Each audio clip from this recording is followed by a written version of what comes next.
Assalamualaikum warahmatullahi wabarakatuh. Waalaikumsalam warahmatullahi wabarakatuh. Bismillahi walhamdulillah. Wassalatu wassalamu ala sayyidina Rasulillah wa ala alihi wa sahbihi wa mawalah. La hawla wa la quwwata illa billah, amma ba'du. Saudara-saudara kaum muslimin yang berbahagia, di dalam kehidupan ini kita senantiasa mengambil iktibar, contoh dan teladan dari orang-orang sebelum kita. Itu sebabnya kepada baginda Nabi kita Muhammad sallallahu alaihi wasallam Allah Subhanahu wa taala menjelaskan cerita para nabi sebelum beliau dalam ayat "Tsumma naqussu 'alaika min amba'ir rusuli ma nusabbitu bihi fu'adak." Demikianlah kami ceritakan kepadamu wahai Muhammad sebagian dari kisah para rasul-rasul sebelum kamu yang dengan itu akan memperkuat hatimu, meneguhkan keyakinanmu dan memantapkan pendirianmu. Inilah manfaatnya belajar dari sejarah. Jadi jangankan kita, baginda Nabi sendiri pun oleh Allah Subhanahu wa taala diceritakan sejarah para nabi sebelum beliau yang dimusuhi oleh umatnya, yang dicaci maki oleh kaumnya, yang terusir dari kampung halamannya, bahkan sampai ada yang terbunuh oleh umatnya. Itu seluruhnya merupakan iktibar manusabbitu bihi fuadak, untuk memantapkan langkahmu, meneguhkan keyakinanmu dan menguatkan pendirianmu menghadapi perjuangan ini. Sehubungan dengan itu, pada pertemuan kali ini Al-Fakir ingin menyampaikan satu cuplikan kecil dari kehidupan seorang sahabat utama baginda Nabi, yaitu Sayyidina Umar ibn al-Khattab radhiyallahu an. Beliau adalah Umar bin Khattab bin Nufail bin Abdul Uzza dari suku Quraisy golongan Bani Adi.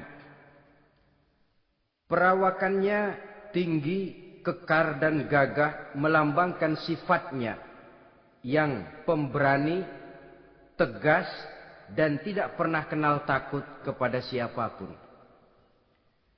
Sebelum mendapat hidayah, Umar bin Khattab termasuk orang yang berdiri di barisan orang-orang yang memusuhi umat Islam. Ia terperangkap dalam tradisi jahiliyah, di mana gemar berperang dan bermabuk-mabukan juga merupakan hal-hal yang pernah dilaksanakan dalam kehidupannya sebelum beliau masuk ke dalam agama Islam. Oleh karena itu, dalam kehidupan beragama, hidayah merupakan sesuatu yang penting. Bagaimanapun banyaknya dosa dan kesalahan yang telah dilakukan oleh seseorang, tidak seharusnya menyebabkan ia putus asa dari rahmah Allah.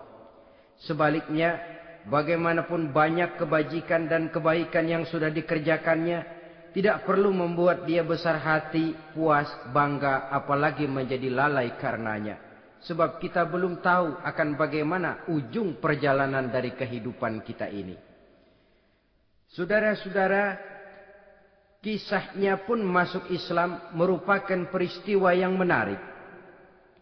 Pada satu hari, dengan pedang terhunus, Umar bin Khattab menuju Darul Arqam, tempat di mana baginda Nabi biasa berkumpul dengan para sahabat.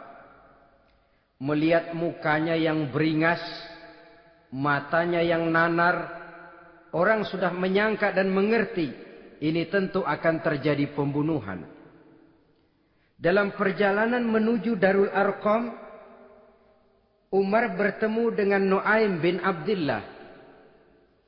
Nuaim bertanya, "Ya Umar, mau kemana ente?" "Mau membunuh itu, si murtad itu," kata. "Si murtad yang mana?"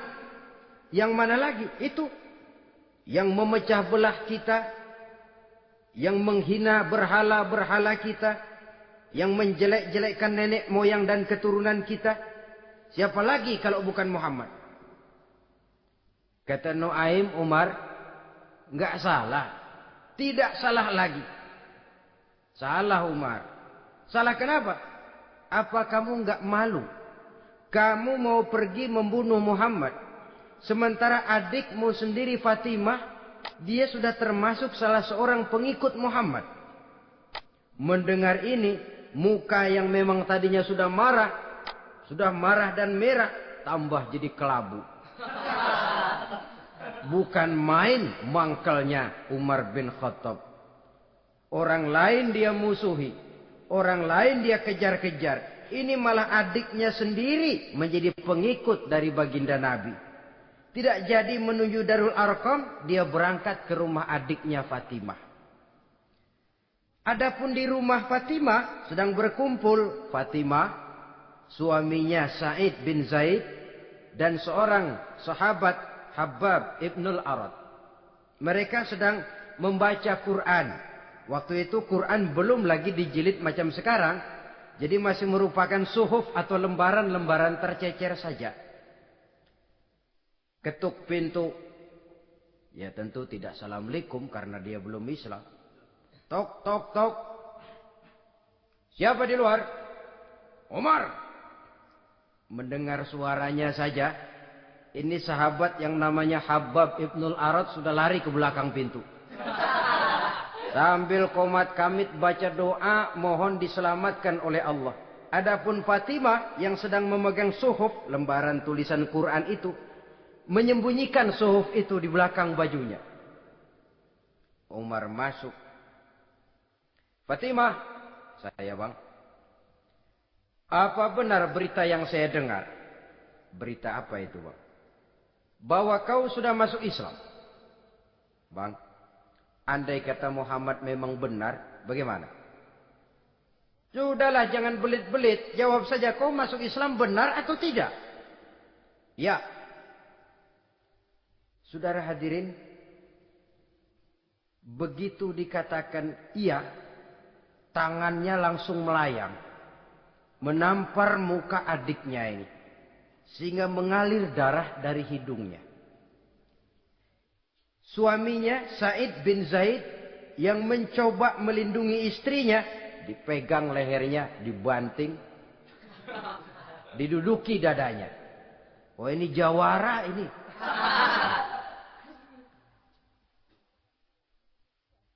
Namun pada saat sedemikian, suara kebenaran terpantul dari mulut Fatimah, adik dari Umar bin Khattab ini. Umar, apakah engkau memukul orang yang bersaksi bahwa tidak ada Tuhan melainkan Allah dan Muhammad Rasulullah? Apakah engkau menganiaya seseorang yang terpanggil untuk mengikuti kebenaran? Manusia macam apa engkau Umar? Saudara, memang dia orang keras. Tapi hatinya mudah menerima kebenaran. Sehingga mendengar kalimat adiknya ini tercenung dia sejenak. Melongo. Bengong kata anak sekarang. Ini kalau tidak karena keyakinan yang mantap. Tidak mungkin orang ini anak adik saya ini bicara macam begini. Umar, mengapa engkau memukul orang yang bersaksi bahwa tidak ada Tuhan melainkan Allah dan Muhammad Rasulullah?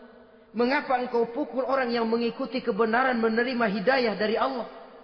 Begitu yakin dan mantapnya walaupun di tengah satu hal yang sangat menakutkan.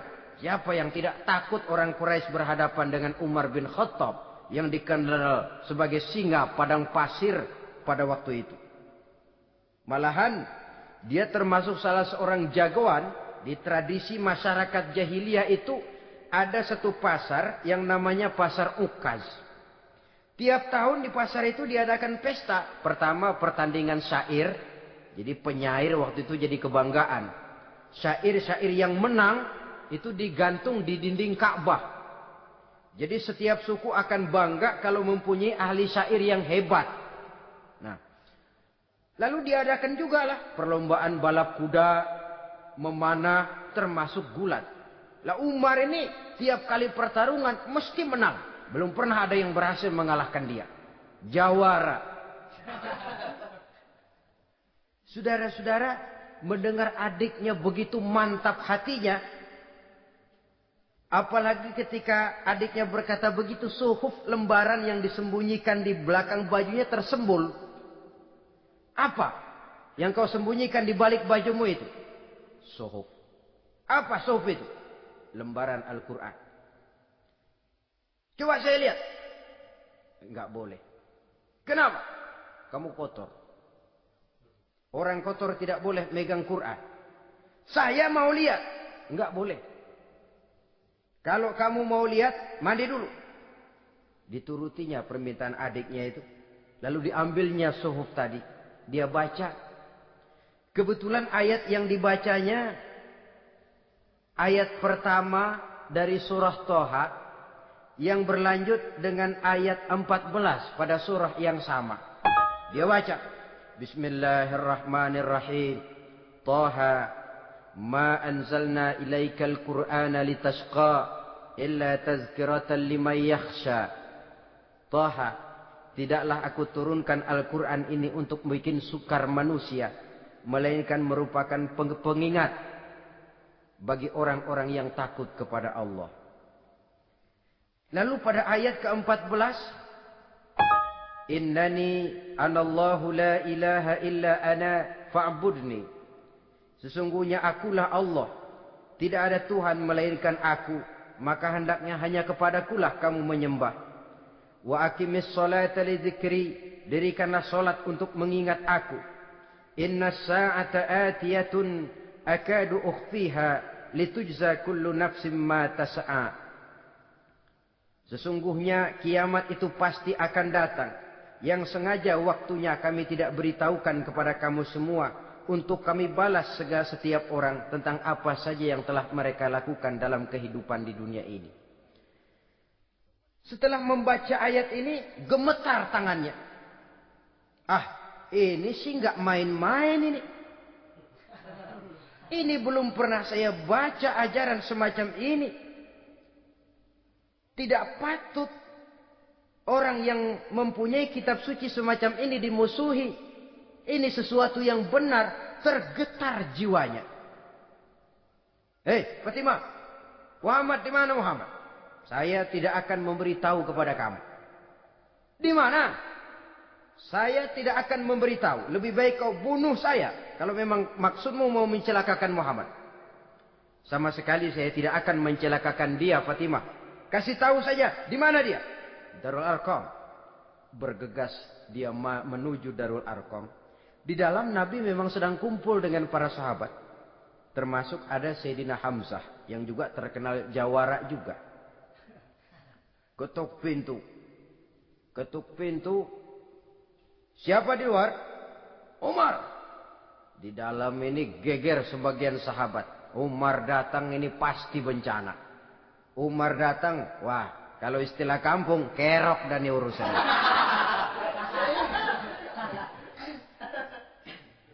Tapi baginda Nabi menenangkan mereka. Tenang. Mudah-mudahan ada hikmahnya. Sayyidina Hamzah tampil. Bukakan dia pintu. Kalau niatnya baik, kita terima. Kalau niatnya tidak baik, saya paling depan. Dibukakan pintu. Begitu dibukakan pintu, Umar masuk merangkul baginda Nabi. Kemudian dengan tersendat, Ashhadu an la ilaha illallah wa ashhadu annaka ya Muhammad Rasulullah. Saya bersaksi tidak ada Tuhan melainkan Allah. Dan saya bersaksi bahwa engkau hai Muhammad adalah utusan Allah. Sahabat takbir semua. Allahu Akbar, Allahu Akbar. Kegembiraan meliputi suasana ketika itu. Kenapa? Karena sebelumnya dikala Umar belum masuk Islam, dia merupakan ganjalan yang paling dikhawatirkan oleh umat Islam. Setelah dia masuk Islam, jelas merupakan satu keuntungan yang sangat besar.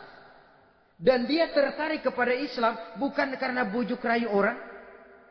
Tidak karena diberikan harta, tidak karena diiming-iming oleh kedudukan tinggi. Tapi karena kebenaran hidayah menembus hatinya melalui wasilah ayat dalam surah Thaha yang dibacanya melalui suhuf yang dipegang oleh adiknya tadi. Sejak saat itu berubah 180 derajat Umar bin Khattab radhiyallahu anhu. Tetapi tetap dengan sifatnya keras, tegas, dan tidak pernah kenal takut kepada siapapun. Cuma kalau sebelum Islam, dia kerasnya kepada Islam. Setelah dia masuk Islam, muter arah. Kepada siapapun yang memusuhi Islam, dia bersikap keras, tegas, dan tidak pernah kenal takut. Bahkan setelah beliau masuk Islam, satu hari ketika di Darul Arqam kumpul-kumpul, waktu itu Nabi belum berdakwah secara terbuka karena pengikut masih sedikit. Sayyidina Umar usul, "Ya Rasul, ada apa Umar? Alasna 'alal haq fi mamatina wa mahyana?" Ya Rasul, bukankah kita ini berdiri di atas sesuatu yang benar? Bukankah mati kita, hidup kita untuk melaksanakan sesuatu yang benar? Bala ya Umar, betul Umar. Wallazi nafsi biyadih, innakum la'alal haq in muttum wa in hiyitum. Demi Allah Umar, kata Nabi, sesungguhnya kamu dan kita semua berdiri di atas kebenaran, hidup ataupun mati. Setelah mendapat jawaban begini, Umar masuk kepada tujuan pembicaraannya. Izan ya Rasul, fa fimal ihtifa. Kalau memang begitu ya Rasul, kalau memang kita yakin kita berdiri di atas kebenaran, kita hidup karena kebenaran, kita mati pun memperjuangkan kebenaran, fa fimal ihtifa. Kenapa mesti ngumpet-ngumpet? Kenapa harus sembunyi-sembunyi? Wallazi ba'asaka bil haqq, demi Allah ya Rasul, la takhrujanna wa la nakhrujanna ma'ak.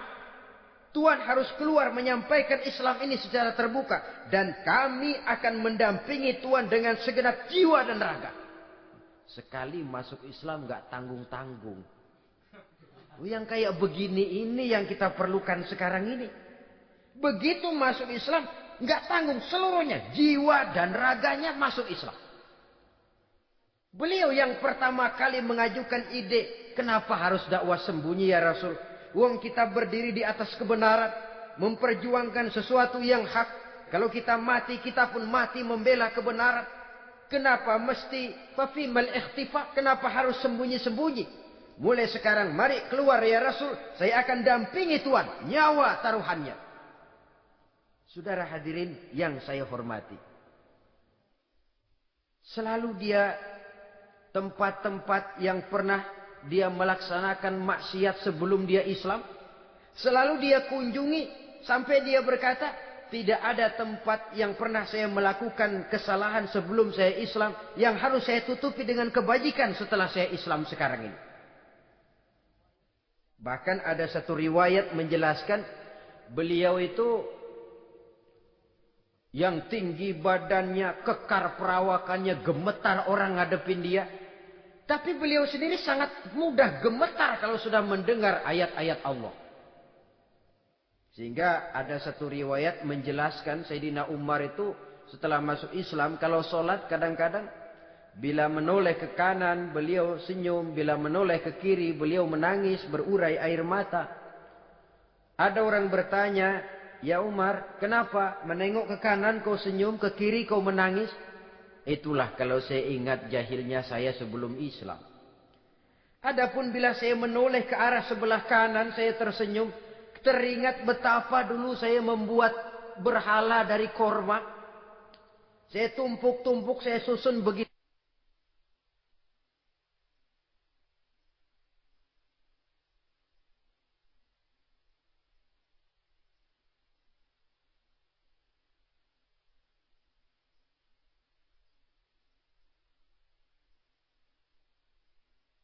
Itu rupa. Setelah saya sembah, saya makan itu korma. Gagah betul saya waktu itu. Sampai Tuhan pun saya makan. Adapun kalau saya menoleh ke kiri, teringat putri kesayangan saya yang terbawa oleh tradisi jahiliyah. takut menanggung aib, merasa malu mempunyai anak perempuan sampai dia terkubur hidup-hidup. Berurai air mata saya mengingat semua itu. Padahal Nabi sudah memberikan jaminan. Sebab saudara jangan lupa, orang kafir masuk Islam, dalam Islam itu dihitung dari bayi lagi. Dari nol, itulah untungnya. Jadi misalnya sudah 60 tahun, dari kecil sampai 60 tahun kafir. Umur 61 masuk Islam. Nah, sejak umur 61 itulah yang dihisab oleh Allah. 60 tahun ke bawah gratis bersih pemutihan. Istimewa betul. Tapi jangan lalu diniatin, gua kafir aja. Nanti sudah tua-tua mau giliran mati baru Islam. Nah, itu diniatin lain. Ini yang karena faktor hidayah, saudara-saudara. Nah, cintanya kepada baginda Nabi luar biasa. Dalam setiap pertempuran beliau selalu di front terdepan. Bahkan demikian cintanya sampai ketika hari di mana baginda Nabi wafat, saudara-saudara. Disampaikan berita wafat Nabi kepada Umarin. Ya Umar, baginda Nabi sudah wafat. Kamu ngomong apa? Baginda Nabi sudah wafat. Bukan sedih, nyabut pedang, keluar matanya melotot. Siapa yang bilang Muhammad mati, saya tabas batang lehernya. Begitu cintanya beliau kepada baginda Nabi, sampai-sampai nggak menerima kalau Nabi wafat. Taruhlah nggak bisa mati bersamaan, bolehlah mati beriring-iring saja barangkali maksudnya. Saudara-saudara, cabut pedang, kelayaban kemana-mana. Ayo, siapa ngomong Muhammad mati, saya tabas batang lehernya. Sampai bertemu dengan Sayyidina Umar, Sayyidina Abu Bakar. Di tempat orang banyak, Sayyidina Abu Bakar yang bijaksana ini pidato. Ayuhan nas, man kana ya'budu Muhammadan, fa inna Muhammadan qad mata. Wa man kana ya'budu Allah, fa inna Allah hayyun la yamut. Wahai manusia, barang siapa yang menyembah Muhammad, maka Muhammad sudah mati. Tetapi barang siapa yang menyembah Allah, Allah akan hidup selamanya dan tidak akan pernah mati. Mendengar pidato ini, Sayyidina Umar sadar bahwa sebenarnya yang tidak bisa mati itu cuma Allah. Bagaimanapun agungnya baginda Nabi, besarnya baginda Nabi, tinggi akhlak budi pekertinya Nabi, cintanya beliau kepada Nabi, Nabi manusia. Dan manusia harus mati. Kemudian dibacakan surah Ali Imran ayat 144. Wa ma Muhammadun illa rasul qad khalat min qablihi rusul afa immata aw qutilan qalabtum ala aqabikum. Muhammad tidak lain daripada manusia, telah datang kepadanya rasul. Apakah jika ia mati engkau kembali menjadi murtad atau mundur ke belakang? Mendengar ayat ini dibacakan, Sayyidina Umar sadar, berurai air matanya, menangis dalam kesedihannya. Ini cintanya yang demikian tinggi kepada baginda Rasulullah sallallahu alaihi wasallam. Begitulah seluruh kesalahan yang dia lakukan pada saat sebelum dia masuk Islam, berusaha dia tutupi dan dia tebus dengan segala kebaikan, pengabdian, perbuatan soleh setelah dia masuk Islam. Sehingga diajarkan oleh baginda Nabi, ittaqillaha haitsu ma kunta wa atbi'i sayyi'atal hasanata tamhuha wa khaliqin nasa bi khuluqin hasanin. Bertakwalah kamu kepada Allah, kata Nabi, dimanapun saja kamu berada. Jadi takwa tidak kenal tempat. Dimanapun saja kamu berada, bertakwalah kepada Allah. Di rumah takwa, di pasar takwa, di kantor takwa, di tengah orang banyak takwa, pada waktu sendirian takwa. Ittaqillaha haitsu ma kunta. Bertakwalah kau kepada Allah dimanapun saja kamu berada. Jangan takwa pakai tempat. Di masjid takwa, di kantor nyolong. Itu tidak haitsu makunta. Yang diajarkan oleh Nabi, dimanapun kamu berada, bertakwalah kepada Allah. Wa atbi'i sayyi'atal hasanah tamhuha. Dan iringi perbuatanmu yang salah dengan kebaikan. Jadi kalau satu saat terselip kita berbuat salah, cepat iringi dengan kebaikan. Tamhuha, dengan harapan kebaikan yang kita kerjakan akan menutupi dosa yang terselip kita lakukan. Ngomongin orang, astagfirullahalazim. Banyak istighfar. Istighfarnya mudah-mudahan bisa nutupin dosa karena ngomongin orang. Tapi jangan lalu tambah sulap. Ngomongin orang istighfar. Terus ngomongin lagi istighfar lagi.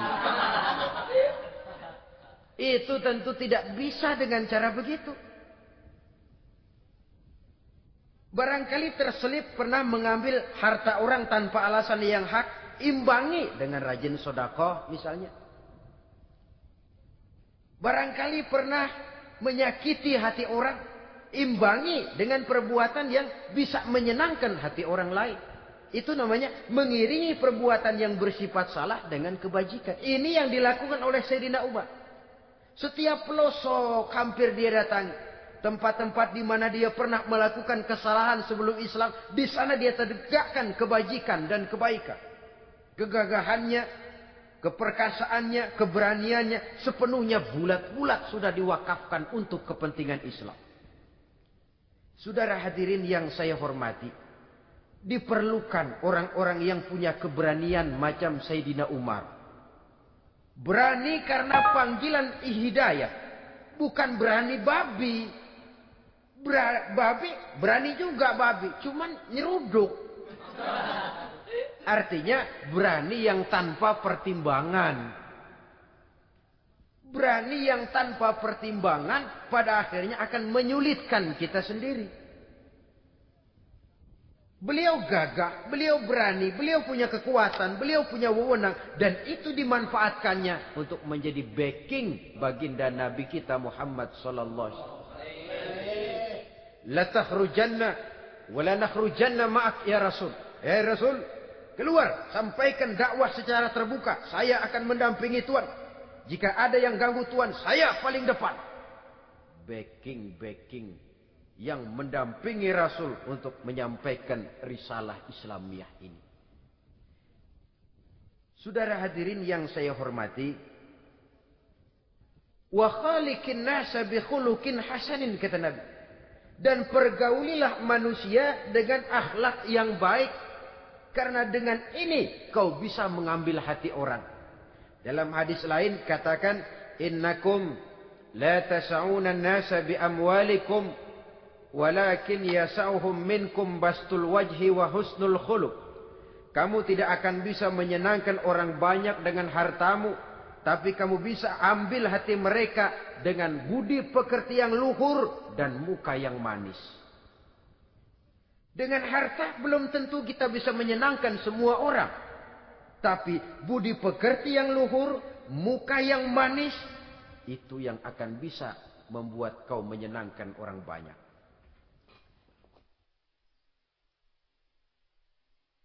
Setelah baginda Rasul wafat,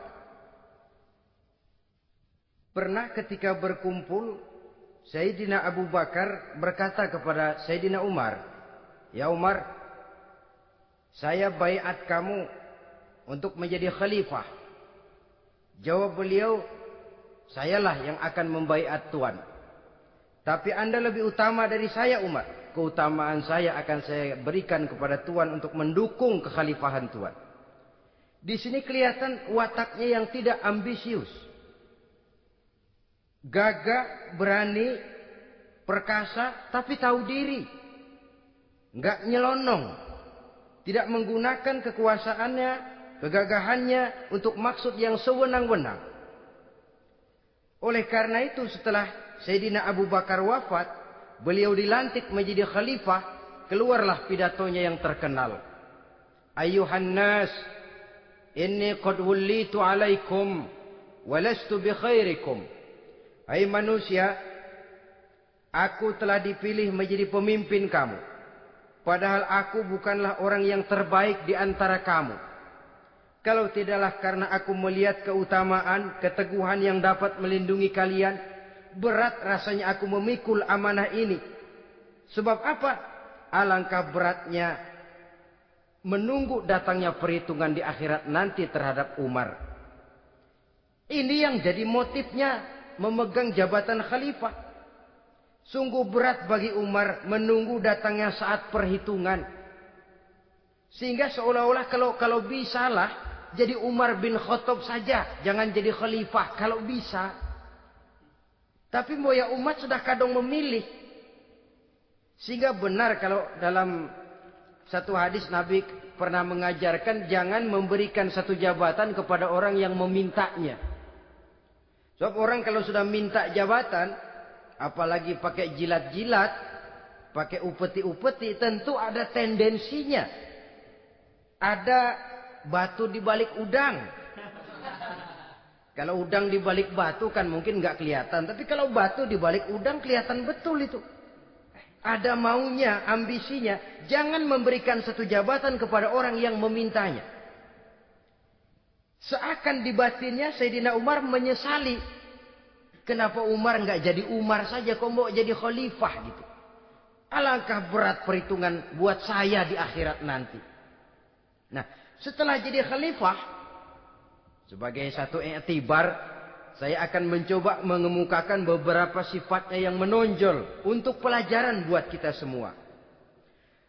Pertama, sikapnya terhadap keluarganya setelah beliau menjadi khalifah.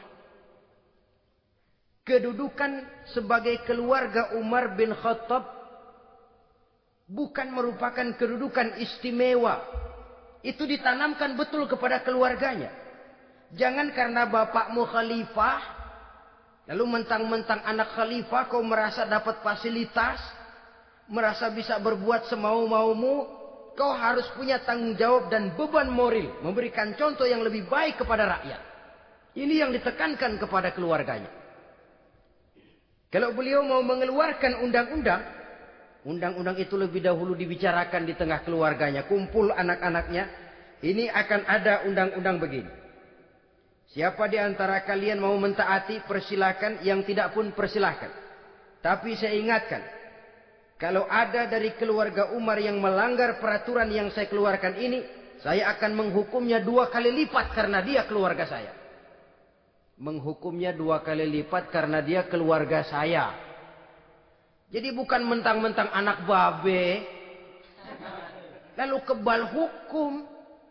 Tidak. Siapa yang di antara kalian melanggar peraturan ini, akan aku kenakan hukuman 2 kali lipat karena dia keluargaku. Nah, saudara hadirin yang saya hormati, lalu berwibawa, dijaga betul keluarganya. Suatu hari beliau datang ke rumah putranya Abdullah bin Umar. Ketika masuk dilihatnya Abdullah bin Umar sedang makan daging. Makan daging. Merah muka Umar. Mentang-mentang anak khalifah ya. Mentang-mentang anak Amirul Mukminin ya, kamu makan daging. Lihat tuh rakyat kita masih banyak yang kelaparan, makan daging, makan roti keras. Padahal itu halal. Sesuatu yang diperoleh dengan usahanya sendiri. Tetapi begitu hati-hatinya Umar untuk menjaga pandangan orang. Keluarga khalifah merupakan beban moral sebab akan dijadikan contoh oleh rakyatnya. Mentang-mentang anak khalifah ya makan daging. Lihat tuh rakyat, roti keras digarotin. Lain saat beliau pergi ke satu pasar. Di situ dilihat ada sapi gemuk-gemuk. Tempat lain sapinya kurus-kurus. Tanya, ini yang gemuk-gemuk sapi siapa? Sapi Abdullah bin Umar. Sapi anaknya. Panggil Abdullah bin Umar, suruh sini. Datang anaknya itu. Abdullah bin Umar, bagaimana ceritanya sampai ini? Begini, Bapak. Dahulu itu dengan uang saya beli sapi kurus-kurus. Lalu saya rawat. Saya berikan upah orang untuk merawat sapi-sapi itu. Sampai sekarang dia menjadi gemuk. Akan saya jual dan keuntungannya tentu sesuatu yang halal. Subhanallah, kata Umar. Kau ini anak Amirul Mukminin. Jual sapimu. Ambil modalnya, untungnya, masukkan Baitul Mal untuk urus kepentingan orang Islam. Dia nggak mau anaknya terlibat bisnis, dompleng kekuasaan ayahnya. Karena mentang-mentang anak khalifah lalu segala macam bisnis lancar. Orang takut karena apa? Anak babe. Ada lagi. Pada waktu pembagian harta ghanimah, putri beliau yang namanya Hafsah, ini adalah istri baginda Nabi, meminta bagian. Kaum kerabat ayah, ini kerabat khalifah, kitalah dulu kerabat. Kalau kau kerabatku, maka jatahmu nanti dari ayahmu. Harta ini masih lebih banyak dibutuhkan oleh orang-orang Islam. Nanti belakangan, kalau ada sisanya. Belakangan kalau ada sisanya. La haula wala quwata illa billah.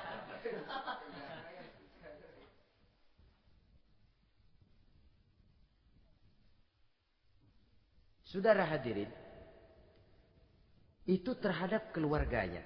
Kemudian apa sifat-sifat yang menonjol dari kepemimpinannya? Pertama, kesederhanaannya.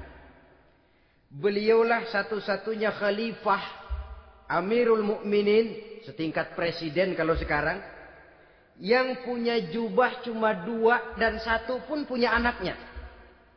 Tambelan lagi. Pernah sholat Jumat terlambat. Beliau naik mimbar untuk khutbah, sebelumnya minta maaf dulu. Saudara-saudara, maaf saya terlambat nungguin baju kering. Seorang khalifah nungguin baju kering. Sederhana dalam kehidupannya. Mari kita ambil satu cerita lagi. Pada waktu beliau jadi khalifah, yang diangkat jadi gubernur di Mesir adalah Amr bin As. Amr bin As hidupnya lebih mirip kaisar. Istananya besar, pakaiannya bagus-bagus. Nah, yang paling mengganggu pikiran Amr bin As, di sebelah istananya ini ada gubuk reot, kepunyaan orang Yahudi lagi. Ah, ini nggak pantas bener, masa di samping istana gubernur ada gubuk reot. Orang Yahudi lagi yang punya. Ini mesti, udah, bikin saja rencana, panggil dinas tata kota, bikin planning. Di sini mau dibangun masjid, proyek negara. Bikin gambarnya, susun anggarannya, tender. Saudara-saudara, si Yahudi yang punya gubuk reot dipanggil. Yahudi, ada apa, Pak? Kamu tahu nggak? Enggak. Iya, memang belum saya kasih tahu.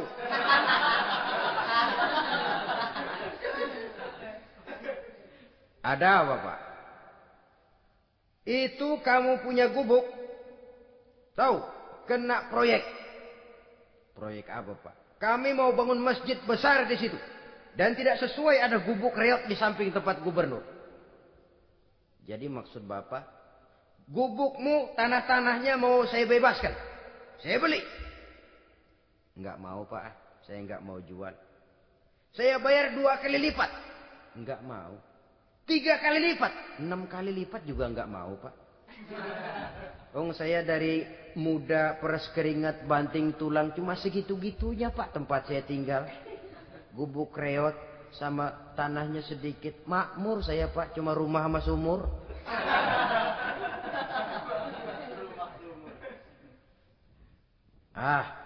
Ini Yahudi kelewatan juga.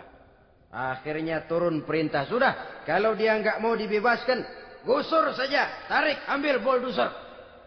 Digusur. Yahudi ini berurai air matanya. Aduh, begini. Jadi rakyat kecil. Udah jatuh ketiban ember lagi. Tapi pikir-pikir Amr bin As kan bukan yang paling atas. Dia kan cuma pejabat, masih ada atasannya lagi. Lapor lapor. Yahudi ini berangkat ke Madinah. Bayangkan dari Mesir ke Madinah. Jalan. Di sepanjang jalan dia pikir membanding-banding. Kalau gubernurnya saja istananya begitu mewah, apalagi khalifahnya. Kalau gubernurnya galak main gusur, apalagi khalifahnya. Dan saya bukan orang Islam, apa dia lemin ngadu? Apa dapat tanggapan? Berangkat dia sambil harap-harap cemas. Sampai di pintu kota Madinah,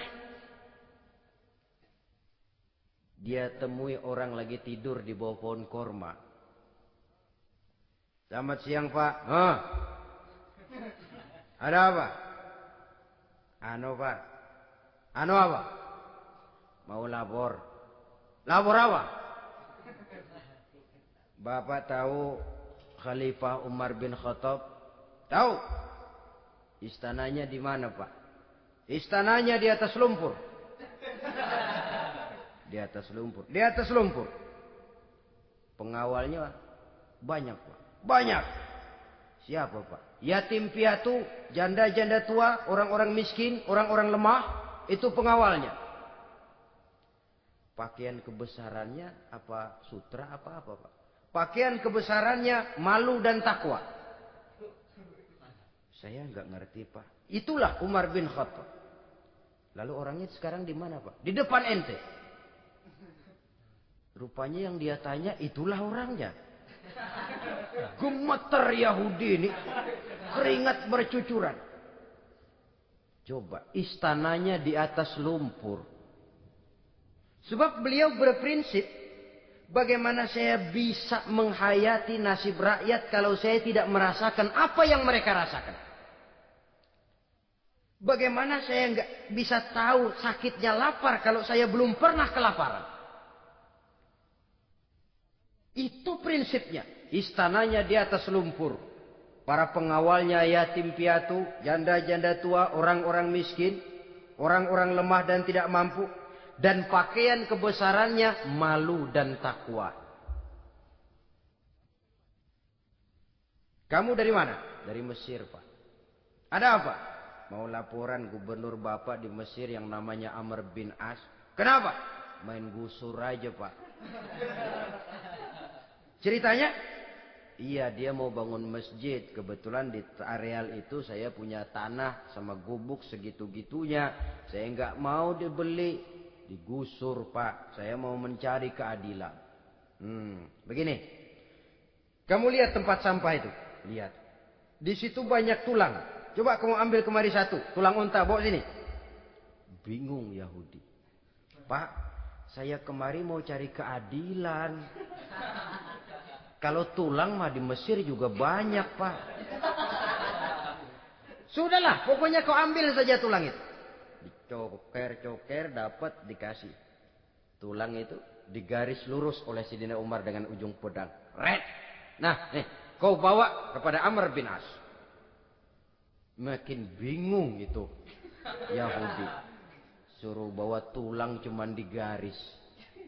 Nanti saya ngomong apa, Pak? Sudahlah, kasih saja. Pulang dia. Sampai di Mesir. Tuan Gubernur, ada apa? Saya baru menghadap khalifah. Kemudian beliau sampaikan ini. Dikasih tulang. Amr bin As ngelihat tulang ada goresan lurus dengan ujung pedang. Gemetar. Badannya keluar keringat dingin. Panggil kepala proyek. Hei, proyek batal. Masjid nggak jadi didiriin. Itu gubuk Yahudi diriin lagi. Ini Yahudi makin bengong. Ini gubernur dapat tulang doang segitu takutnya.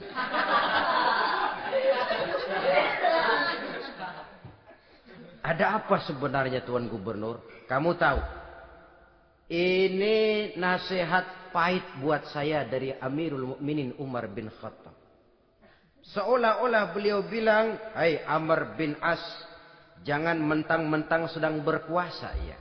Pada satu saat kau akan jadi tulang-tulang kayak begini.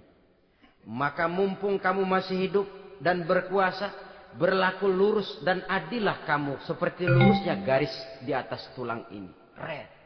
Lurus, adil, jangan bengkok. Sebab kalau kamu bengkok, nanti aku yang luruskan pakai pedangku. Siapa yang enggak ngeper digituin? Sampai akhirnya apa? Kata si Yahudi, Pak, kalau begitu Islam adil ya. Adil.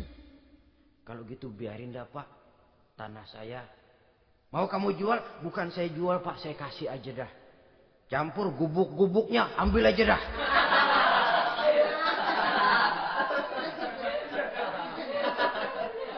Masuk Islam si Yahudi ini oleh karena keadilan dari Umar bin Khattab. Begitulah kesederhanaan hidupnya.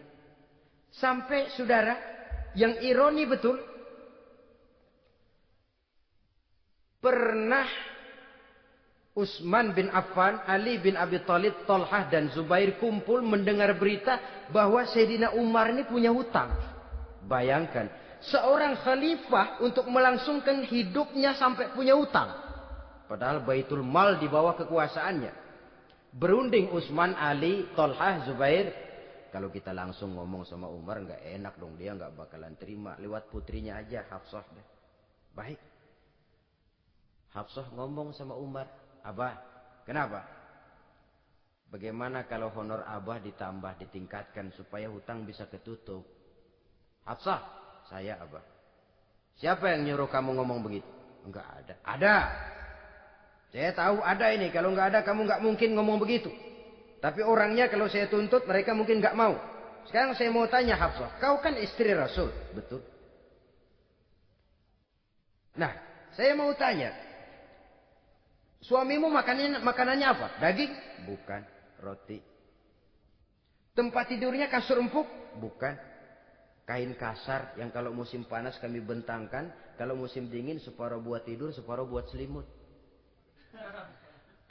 Pakaian yang dibelikan untukmu berapa banyaknya? Cuma 2. Nah, itu guru saya. Orang yang paling saya cintai. Dan itu yang saya ikuti. Bahkan setelah beliau wafat, Sayyidina Umar ini, hutangnya ditanggungkan kepada anaknya Abdullah bin Umar. Dan itu pun dilunasi dengan menjual rumahnya. Sehingga rumahnya itu disebut Darul Qadha. Rumah bayar hutang. Begitu kesederhanaannya. Jadi nggak pakai aji mumpung. Mumpung jadi khalifah lalu kayak ikan gurita. Tangan yang mana aja megang. Itu kan mental monyet. Monyet itu kan begitu. Tangan megang kiri kanan. Mulut ngawal. Kaki megang. Temennya dikasih masih ngerampas juga. Monyet rakus betul itu. Itu kesederhanaannya. Kenapa kesederhanaan ini timbul? Karena sikap zuhudnya. Zuhud itu tarkud dunia li ajlil akhirah. Orang yang mengambil dunia hanya yang diperlukan dengan lebih mengutamakan kehidupan akhirat. Watak zuhudnya yang sangat menonjol. Dialah pahlawan yang paling berani di medan perang. Dialah imam yang paling khusyuk di masjid. Dan tidak jarang kalau sholat sendiri. Begitu membaca ayat yang menceritakan neraka. Nangis berurai air matanya. Saudara hadirin ma'asyiral muslimin rahimakumullah. Jadi kesederhanaan dan kezuhudan ini bukan lewat teori. Disampaikan oleh Umar. Bukan lewat penataran seluruh aparat. Tidak. Lewat contoh konkret. Inilah saya. Contoh sederhana dan zuhud. Bagaimana saya akan bisa merasakan penderitaan rakyat kalau saya sendiri tidak pernah menderita. Bagaimana saya akan tahu sakitnya lapar kalau saya belum pernah kelaparan. Maka tanpa penataran, tanpa upgrading segala macam. Berhasil karena prinsip keteladanan. Beliau jadi contoh utama. Dan sumber utamanya tentu tidak lain karena contoh dari baginda Nabi besar Muhammad sallallahu alaihi wasallam. 2, sederhana, yang kedua zuhud. Yang ketiga, sifat yang menonjol dari kekhalifahannya adalah adil. Kalau sudah bicara soal hukum, dia tidak pernah kenal kompromi. Adalah seorang pemuka Nasrani masuk Islam. Namanya Jabalah bin Aiham. Ketika dia bikin haji, kain ihramnya keinjak orang Arab yang hitam. Badui. Jengkel. Dia merasa bekas tokoh. Enak aja nih orang udah jelek nginjak lagi. Ditempeleng orang tadi. Orang ini lapor kepada Umar. Panggil Jabalah bin Aiham. Panggil. Kau ditampar? Betul Khalifah. Tampar dia. Tampar lagi. Dipukul orang itu. Di depan Sayyidina Umar. Jadi tidak karena kau ini bekas kepala suku. Kau ini bekas orang terhormat. Lalu ada kebijaksanaan yang tidak bijaksana. Kebijaksanaan yang akhirnya jadi tidak bijaksana. Dan itu memang sudah dimulai dengan memblokir keluarganya. Tidak satu keluarganya pun yang boleh mempunyai perasaan bahwa menjadi keluarga khalifah merupakan fasilitas dan keuntungan. Kau jangan makan di atas punggungku. Kau jangan menikmati fasilitas di atas keringatku. Dan tidak ada keinginan mewariskan jabatan khalifah kepada anak-anaknya. Pernah beliau musyawarah. Saya bingung. Kenapa khalifah? Gubernur Kufah ini sulit nyari orang. Diangkat yang lemah, rakyat ngeluh. Diangkat yang keras, rakyat juga ngeluh. Ada calon khalifah. Kalau ini mah nggak salah lagi nih buat gubernur Kufah. Siapa? Abdullah bin Umar. Anak beliau sendiri. Melotot matanya. Jangan macam-macam kau. Cukup satu orang Umar memegang jabatan ini. Kalau berhasil, kami keluarga Umar sudah merasakannya. Kalau gagal, cukup kegagalan seorang Umar. Tidak berusaha mengorbitkan anaknya. Wah, anak babeh diangkat jadi jadi ano. Tidak, malah diblokir. Cari yang lain. Tapi Abdullah bin Umar cukup syarat ya khalifah. Dia orang bertakwa dan soleh. Yang takwa dan soleh bukan cuma anak Umar. Anak orang lain juga banyak yang takwa dan soleh. Itu prinsipnya. Sehingga ketegasannya ini membuat orang jadi sungkan. Dan tidak seorang pun berani kirim-kirim upeti hadiah. Pernah itu ada pejabat dari Azerbaijan kirim makanan. Kue. Mending apa? Kue. Gitu dicicipi enak. Enak juga ya kue ini. Enak khalifah. Ini di sana apa makan rakyat biasa? Bukan. Ini makanan orang-orang VIP. Nah, dibungkus lagi itu kue. Dibungkus. Ontamu mana? Di luar. Ambil. Bawa pulang. Serahkan lagi kepada gubernur di sana. Kasih tahu. Salam dari Umar bin Khattab. Kenyangkan dulu rakyat. Dengan makanan seperti ini. Kita belakangan. Jadi kalau rakyat lapar, saya orang pertama yang akan merasakan kelaparan. Tapi kalau rakyat makmur, biarlah saya menjadi orang terakhir yang kenyang. Kan bagus prinsip itu.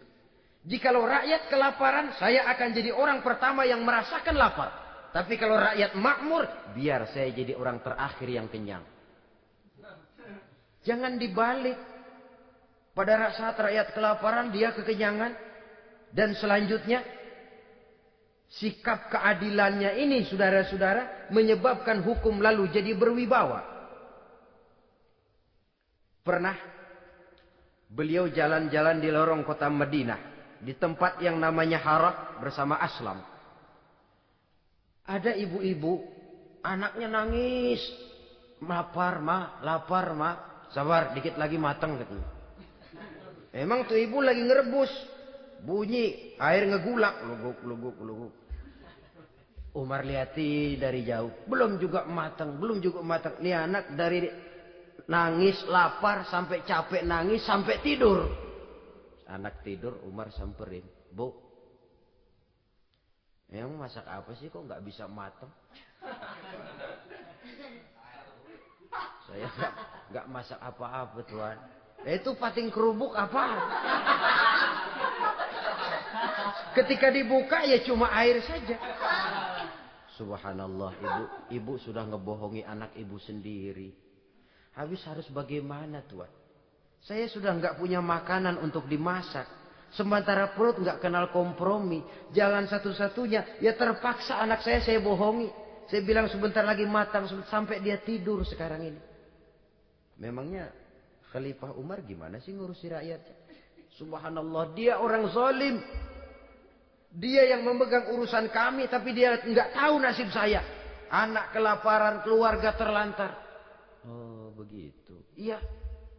Zalim betul Umar bin Khattab itu. Kalau begitu ibu tunggu sebentar. Dia pulang bersama Aslam menuju Baitul Mal. Dia ambil tepung 1 karung, dipikul sendiri.